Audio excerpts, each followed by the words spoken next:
Assalamualaikum warahmatullahi wabarakatuh. Perkenalkan, kami dari kelompok 3. Di sini kami membuat website yang bernama Todo, yang beranggotakan saya, Sekar Pavita Sastra Kirana dengan NIM L01231127. Saya Sarinia Vita Oswaton Fariha dengan NIM L01231129. Saya Tito Rizky Trawiana dengan NIM L01231137.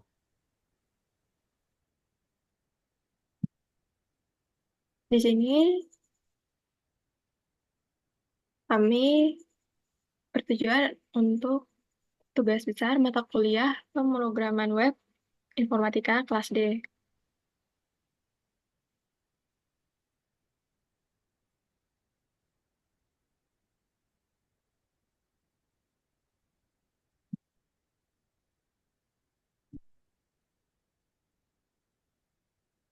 Untuk deskripsi website kami, website To Do ini merupakan website manajemen event.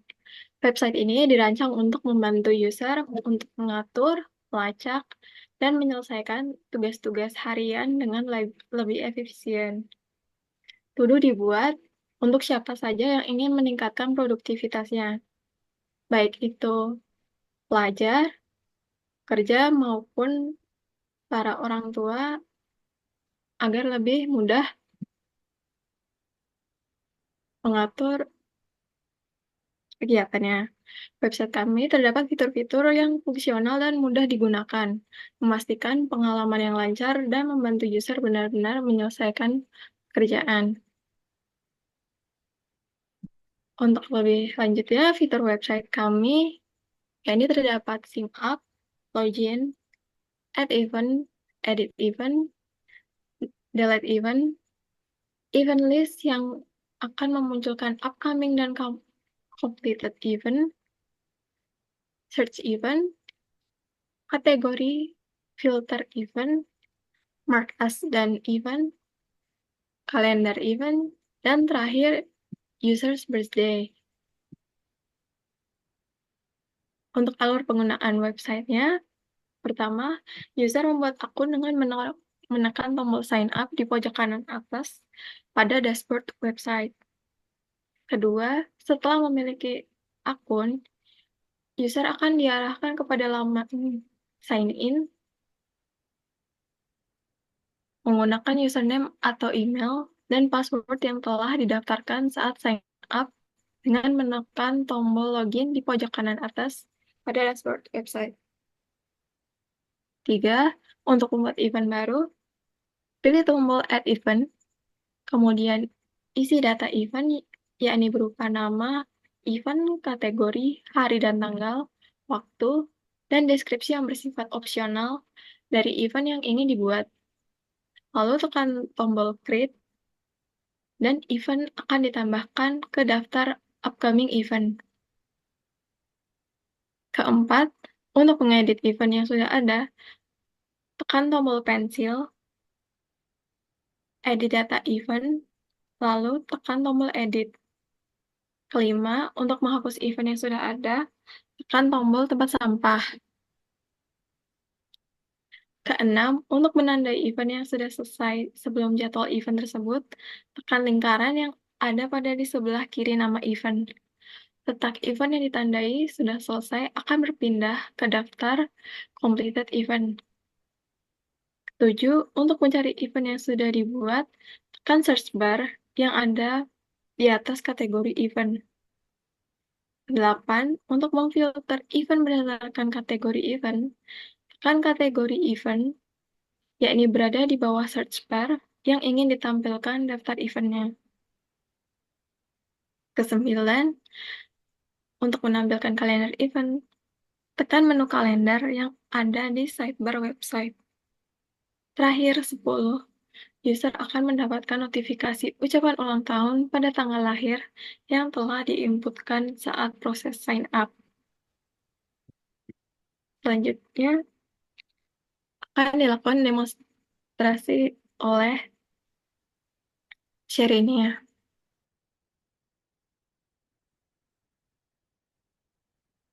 Oke, untuk tampilan websitenya itu pertama kali kita akan di tampilkan dashboard.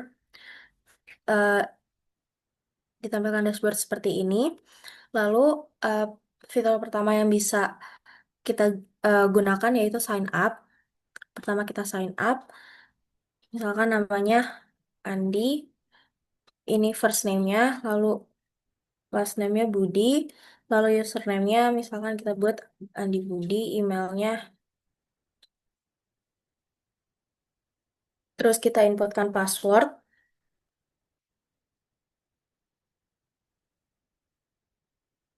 dan terakhir tanggal lahir. Sign up. Kalau udah, kita akan dialihkan ke halaman login. Lalu kita login dengan user Gmail dan password yang sudah didaftarkan.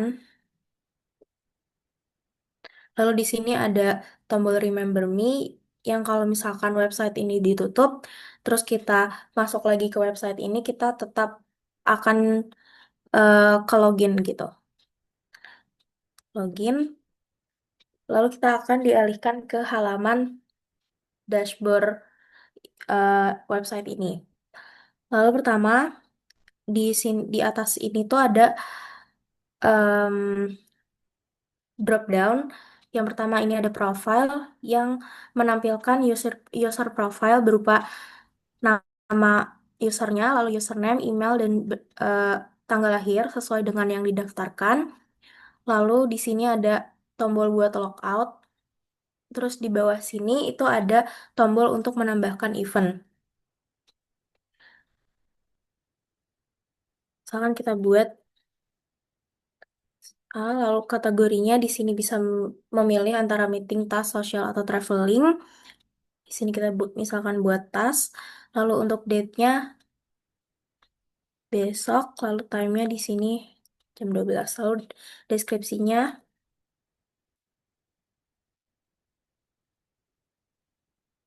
ketika kita menekan tombol create ini, itu akan dialihkan ke halaman dashboard lagi dengan di upcoming ini tuh ada tugas yang tadi kita buat. Lalu misalkan kita membuat event lain dengan kategori lain,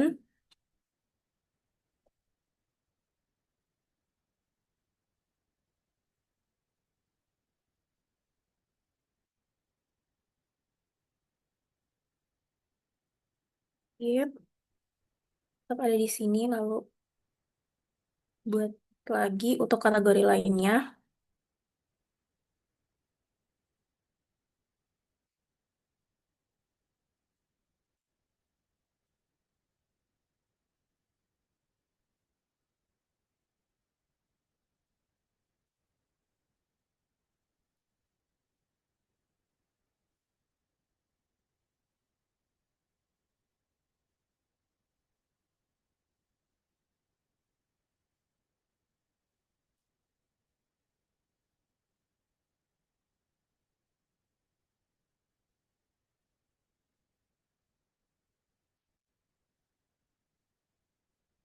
Oke, di sini udah ada daftar event yang sudah dibuat, yaitu ada tugas, meeting, social event.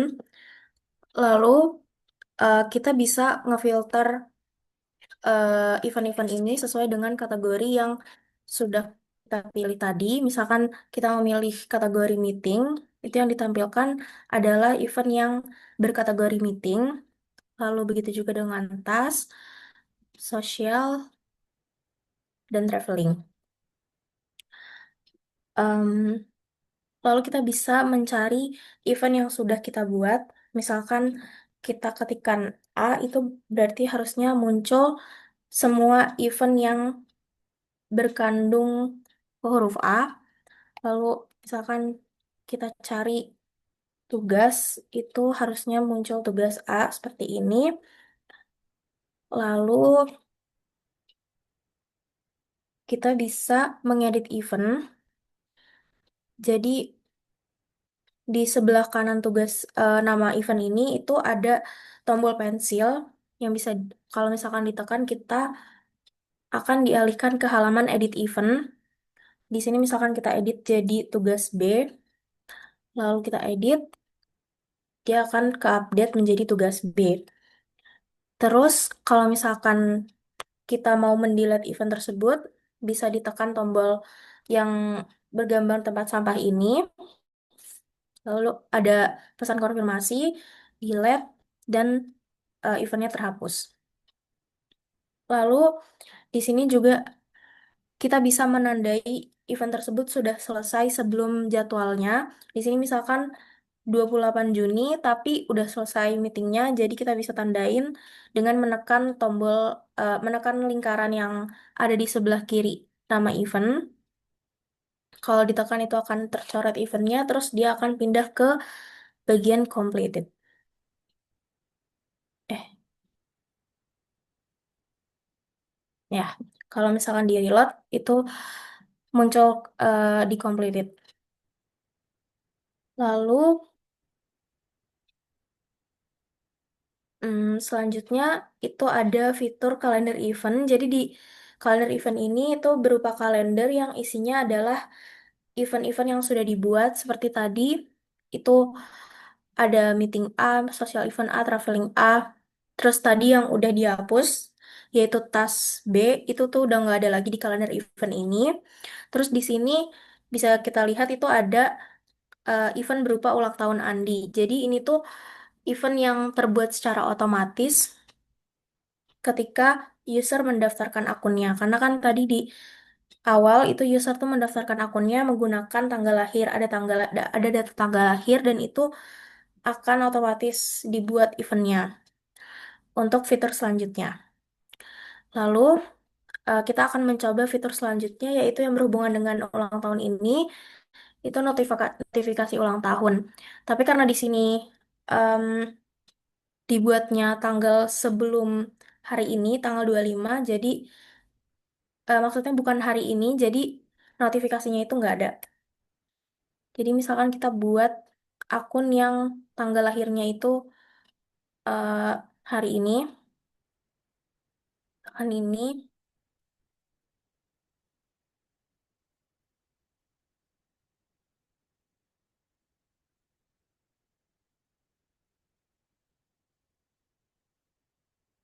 sekarang kita buat burn date-nya itu hari ini, tanggal 26, sign up. Oh, ternyata udah ada emailnya udah dipakai, jadi muncul pesan error. Jadi kita buat misalkan namanya yang berbeda. Namanya enggak. Ininya, emailnya.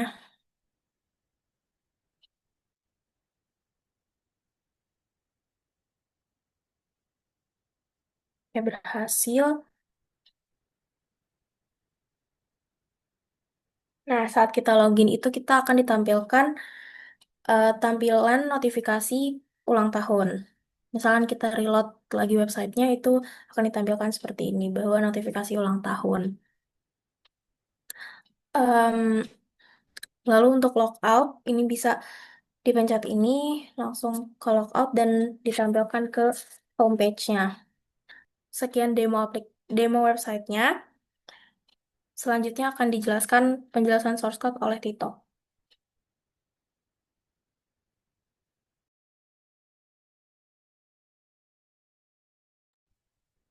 Baik, selanjutnya eh, saya akan menjelaskan untuk source code yang sekiranya menjadi inti dari website kami. Yang pertama, kita ke bagian controller terlebih dahulu. Ini terdapat eh, controller yang berguna untuk mengatasi eh, sign up dan login.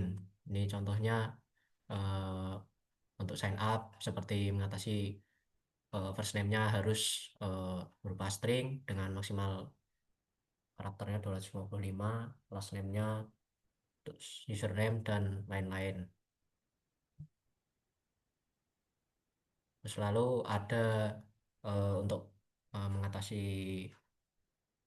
ini event yang ditampilkan eh, tiap-tiap user. Jadi setiap satu user itu bisa memiliki event yang berbeda-beda dan itu ditangani di bagian authentication controller ini. Setelah itu mengatur tampilan juga seperti eh, menampilkan tampilan login, sign up, lalu mengatur logika menampilkan pesan ulang tahun juga yang sudah diinputkan oleh user waktu sign up. Selain itu eh, ada juga seperti pesan validasi ketika ketika user menginputkan hasil yang salah seperti ini. Kredensial yang diberikan tidak cocok atau pesan berhasil jika user benar saat melakukan input seperti berhasil membuat akun dan berhasil login. Lalu selanjutnya ada kalender controller. Ini sebetulnya eh, controller yang digunakan untuk menampilkan kalendernya saja, menampilkan halaman kalendernya. Lalu ada dashboard controller. Ini untuk menampilkan halaman dashboard, lalu mengatur fitur filter. Selain itu, dia juga mengatur tampilan pada bagian dashboard. Misalkan di tampilan tadi itu hanya bisa menampilkan maksimal 3 event per bagian. Jika filter dilakukan, akan menampilkan semua hasilnya yang cocok dan ikut source code-nya. Lalu juga menampilkan halaman dashboard. Selanjutnya untuk event controller ini untuk mengatur eh, yang berhubungan dengan event, yaitu seperti menampilkan halaman create event, membuat event, lalu menghapus sebuah event dari database. Lalu selanjutnya akan ke models. Model ini untuk menampung eh, database yang kita buat itu ada kategori, lalu ada event. Event itu berisi nama, deskripsi, eh, tanggal event. Nah, ini statusnya sudah selesai atau belum. Lalu user ID, kategori ID, dan tanggal ulang tahun user. Lalu selanjutnya ada model user, yaitu untuk mengatur data tentang user, yaitu ada first name, last name, username, email, password, dan birthdate. Lalu selanjutnya akan saya tunjukkan untuk bagian database, pertama di migration. Yang pertama ada create users tabel atau membuat tabel untuk user. Di tabel tersebut berisi kolom first name, last name, username yaitu dengan unik, email unik, password, birthdate, dan mencatat juga untuk remember token dan timestamps juga. Terus ada kategori.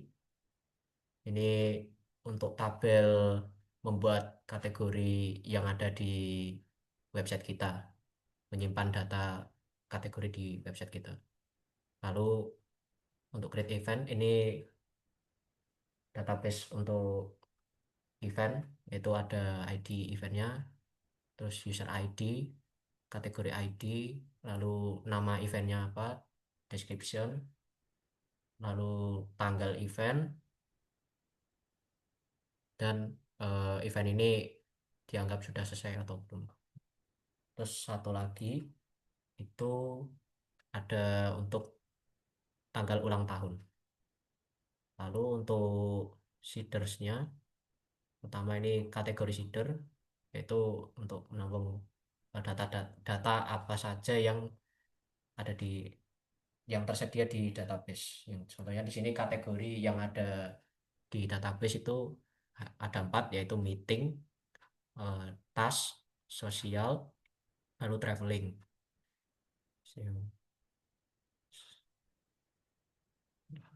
Lalu kategori seeder ini selesai dibuat lalu didaftarkan di database seedernya.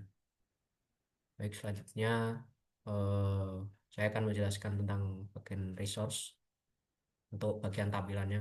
Saya di sini untuk CSS menggunakan eh, dari Tailwind CSS. Lalu ada komponen-komponen lainnya yang saya tambahkan seperti font. Ini eh, untuk kalender dari library Flutter. Lalu untuk file JavaScript,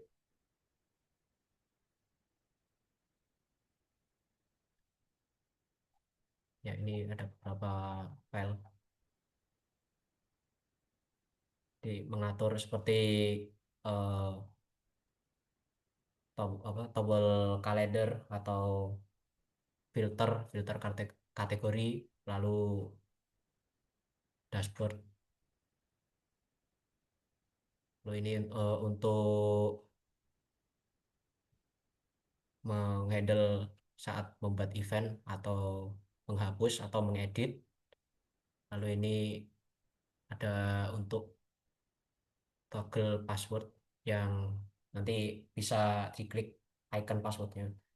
Lalu ini untuk search-nya, search reset. Untuk mengatur logika waktu user ingin mencari event. Selanjutnya ada sign up sama login. Ini untuk mengatur tombol login dan sign up.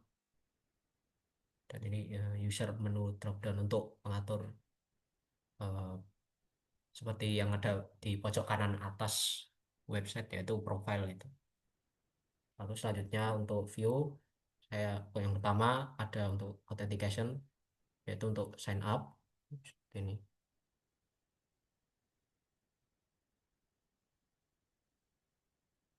Sini di bagian sign up juga ada suatu pesan logika untuk validasi pesan berhasil saat user berhasil sign up. Itu diatur di sini. Dan begitu juga jika user gagal, nanti muncul dan kode ini akan berjalan dan muncul pesan terjadi kesalahan. Ini untuk kolom-kolom inputnya. Ini bagian untuk first name, ini last name. Untuk ini username, email, ini password, dan itu untuk verify password yang born date. Lalu ada sign up button. Yang terakhir ada already have an account. Ini seperti jika sudah punya akun, jika klik tulisan ini nanti akan mengarah ke halaman login. Lalu selanjutnya ada login ini untuk halaman loginnya, kurang lebih sama seperti sign up, tapi ini jika di login, jika belum punya akun lalu klik tulisan ini nanti akan menuju ke halaman sign up. Selanjutnya untuk bagian dashboard itu ada kalender, ini hanya untuk menampilkan kalender.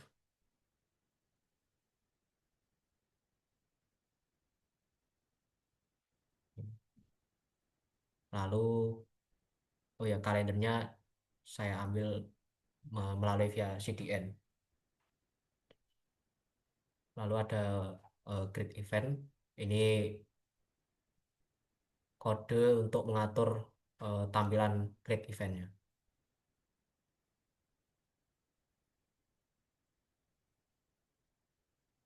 Seperti eh, ini untuk kolom mengisi nama eventnya, ini memilih kategorinya. Lalu ini mengatur tanggal, ini waktu, ini deskripsi, dan ini tombol submit. Nah, itu ada bagian ini ya, yaitu dashboard. Dashboard itu halaman utama.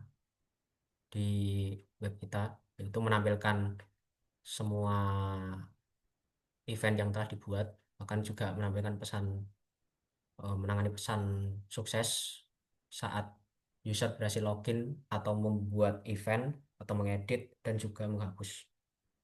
Ya, kurang lebih seperti ini. Ini ada logika untuk mengatur filter kategorinya juga. Filter event.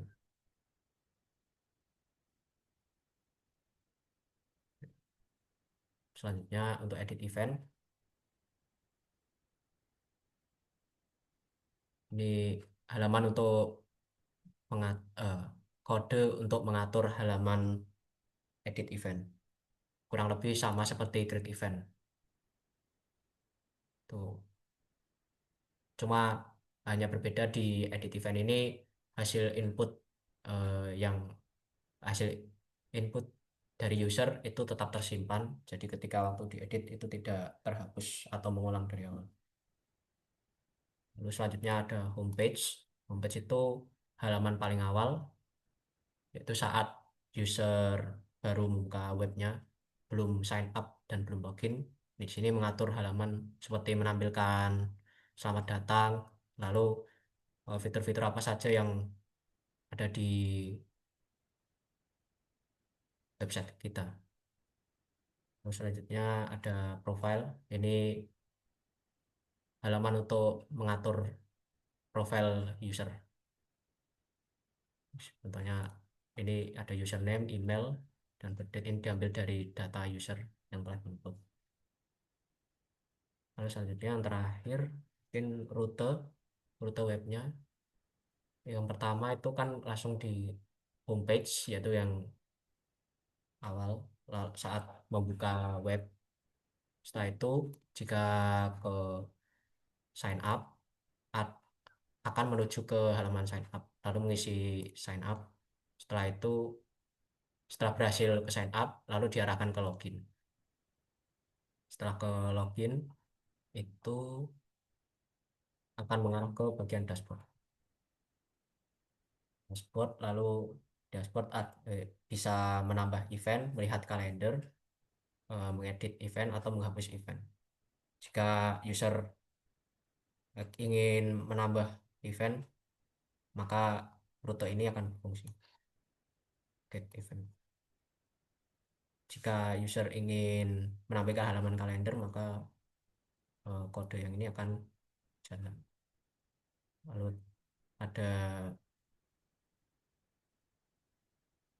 untuk menyimpan event baru. Jadi setelah user create event baru, dia akan otomatis kembali dan yang kode ini akan berjalan. Terus ada untuk mengubah status event. Jadi semisal eventnya sudah selesai terlebih dahulu, jadi user bisa otomatis menandainya setelah selesai. Nah, kode ini akan berjalan, akan berfungsi. Lalu yang terakhir ada delete. Ini hanya untuk mengatur eh, setelah setelah user mendelete eventnya, akan kembali lagi ke dashboard. Seperti itu.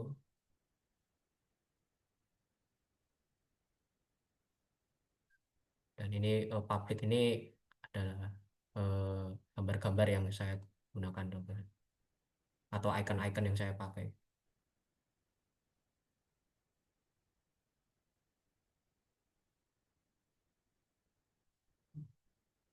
Mungkin cukup sekian dari kami, presentasi kami hari ini. Sekian dari kami, terima kasih. Wassalamualaikum warahmatullahi wabarakatuh.